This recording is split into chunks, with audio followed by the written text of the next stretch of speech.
Je sais que tu travailles avec beaucoup d'enfants qui ont des difficultés d'apprentissage et j'aimerais bien comprendre comment les thérapies peuvent aider ces enfants en milieu scolaire qui ont des difficultés à apprendre et à s'intégrer. En fait, il y a des découvertes scientifiques dans le domaine des sciences cognitives qui peuvent aider les enfants, et en réalité les adultes aussi, à mieux apprendre. Donc, souvent, ce que j'explique aux parents qui viennent dans mon cabinet pour des sujets de difficultés scolaires, c'est que pour apprendre efficacement, il faut favoriser un environnement qui permet au cerveau de se concentrer sur une seule et unique tâche. C'est ce qu'on va appeler en fait l'attention exécutive.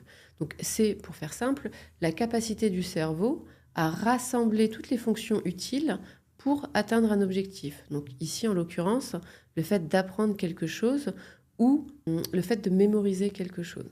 Ensuite, la deuxième chose que je conseille, c'est qu'il vaut mieux distribuer le travail sur plusieurs jours plutôt que de faire 2 heures à fond. Pourquoi je dis ça? Parce que le cerveau, en fait, il n'apprend pas en une seule fois. C'est la répétition étalée, espacée, qui va permettre de consolider la mémorisation, de consolider l'apprentissage. Le deuxième point, c'est que pendant le sommeil, le cerveau, lui, il continue de travailler et il consolide tous les apprentissages de la journée.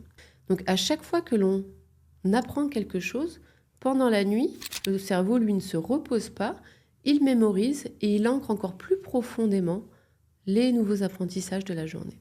Donc le fait de distribuer le travail dans le temps a un deuxième avantage, celui de faire diminuer la pression et le stress émotionnel.